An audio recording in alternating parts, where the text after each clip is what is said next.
नमस्कार, मैं रंजीत सर। आज आप लोगों को हम प्रैक्टिकली दिखाते हुए हम आपको पढ़ाएंगे टिश्यू। ठीक है, जैसे आपने सेल पढ़ा है, कोशिका के बारे में पढ़ा है, उसी प्रकार से हम आपको आज ऊतक के बारे में पढ़ाएंगे। ऊतक मीन्स टिश्यू, आप इंग्लिश में जानते होंगे, टिश्यू शब्द सुने होंगे। सेल के बाद दूसरा चैप्टर है हाई स्कूल का टिश्यू।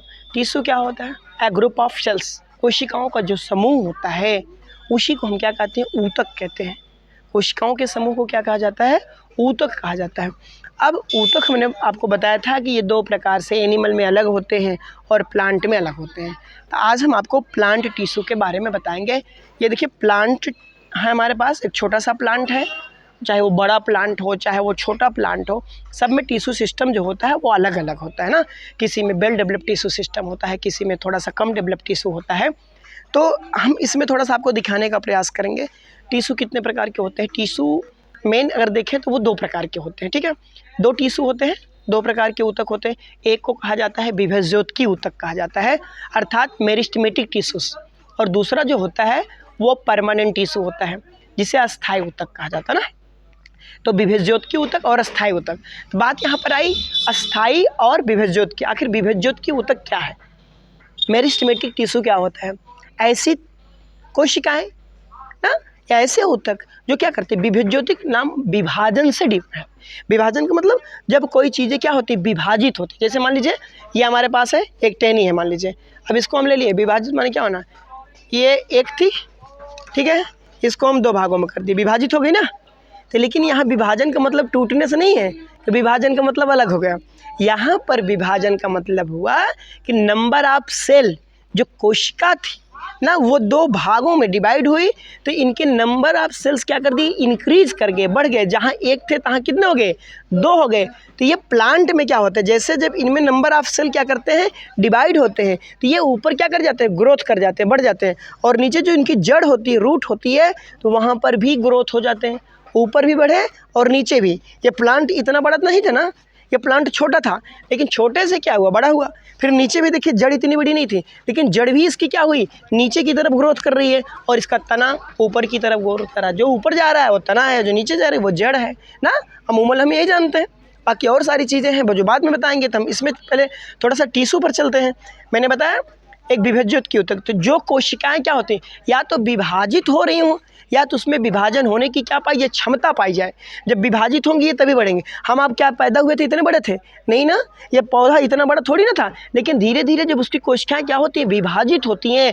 धीरे धीरे उसकी कोशिकाएं जब बढ़ती हैं तो वो प्लांट भी क्या होता है? बढ़ता है। जैसे जैसे विभाजन होगा वैसे वैसे बढ़ता है। अब जो विभाजन के आधार पर विभेज्योतकी ऊतक जो होता है वो तीन प्रकार का होता है बेटा। एक आपका होता है, हमने पढ़ाया था, कोई बता गया, एपिकल टिश्यू या एपिकल मेरिस्टेम। एक होता है लेटरल मेरिस्टेम, एक होता है इंटरकैलरी मेरिस्टेम। जो एपिकल का मतलब होता है शीर्ष।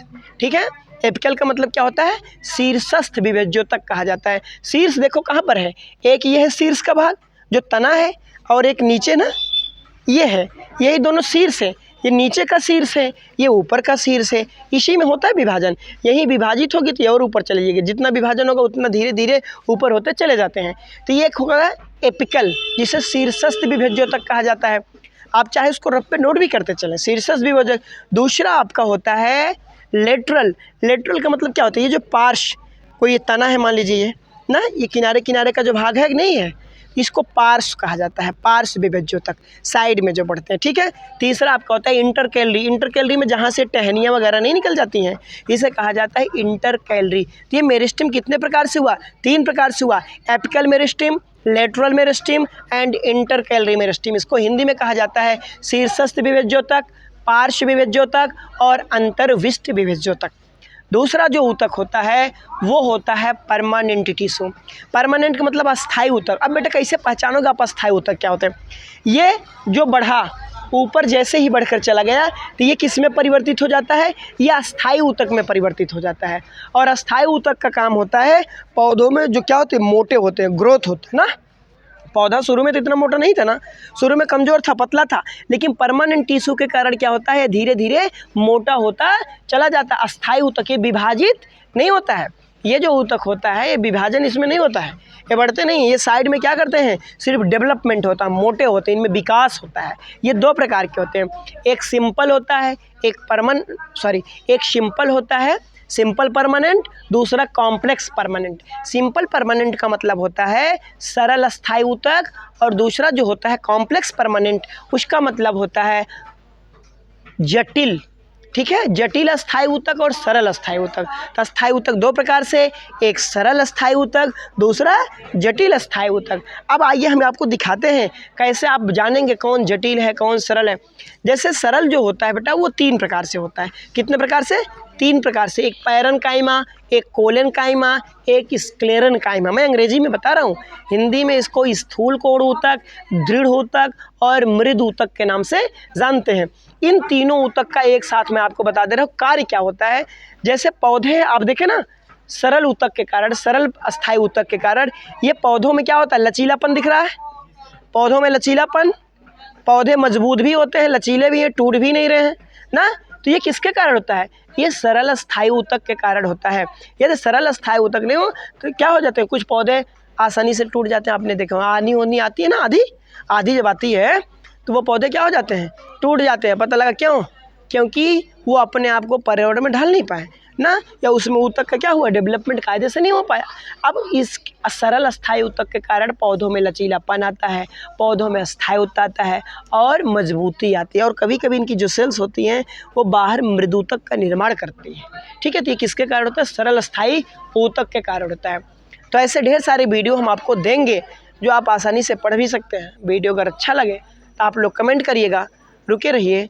और अभी हम आपको परमानेंट में एक बचा हुआ है कॉम्प्लेक्स ना, ज़्यादा से ज़्यादा चैनल को सब्सक्राइब करना है अगर समझ में आए, ताकि हम हर छोटी चीज़ आप तक पहुंचा सकें।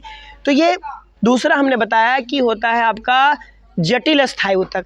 जो जटिल अस्थायी ऊतक होता है वो 2 प्रकार के होता है, एक जाइलम का फॉर्मेशन करता है, एक फ्लोएम का फॉर्मेशन करता है। ठीक है, जाइलम बेटा जो ये जड़ होती है हमारी ना, जो रूट होती है, जाइलम का काम होता है, ये जड़ें देख रहे हो ना बारीक बारीक से, हाँ कैमरा थोड़ा सा यहाँ से हटाइए, देखिए जड़ें, ये जड़ें हैं और जड़ों में ये बारीक सी जड़ें निकली हुई हैं।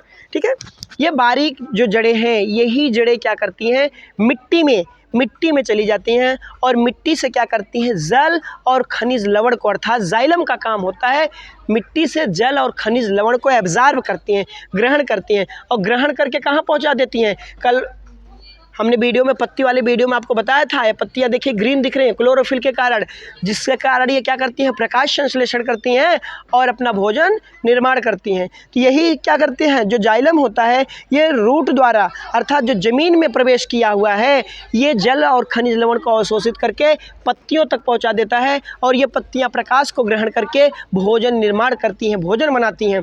अब फ्लोएम का काम बेटा क्या होता है, फ्लोएम पत्तियों में भोजन बन गया ना, प्रकाश को ग्रहण की और जाइलम द्वारा खनिज लवण और जल को ले लिए, भोजन बन गया। अब भोजन को कौन ले जाएगा, वही जो फ्लोएम है, वो फ्लोएम क्या करता है, बने हुए भोजन को लेता है और बने हुए भोजन को लेकर के पौधे के अन्य भागों में होते हुए जड़ तक पहुंचाता है। क्यों? क्योंकि जड़ को भी भोजन की आवश्यकता है, इस स्टेम को भी भोजन की आवश्यकता है, इस लीफ को भी भोजन की आवश्यकता है। तो ये सारे भोजन को लेकर के फ्लोएम क्या करता है, पौधे के अन्य भागों में वितरित करते हुए जड़ तक पहुँचा देता है। जड़ को भोजन की आवश्यकता नहीं है क्योंकि उसको जल और खनिज लवण अवशोषित करना है। तो जब उसके पास एनर्जी नहीं रहेगी तो वो कैसे करेगा, तो वो क्या करता है, भोजन को फ्लोएम भोजन को क्या करता है, पौधे के अन्य भागों में वितरित करते हैं। ठीक, तो ये बेसिकली थोड़ा सा टिश्यू के बारे में हमने आपको जानकारी दी, उसके बाद आगे हम और पढ़ाएंगे। ठीक, चैनल को आप ज़्यादा से ज़्यादा सब्सक्राइब करिए अगर अच्छा लगा हो। थैंक्स।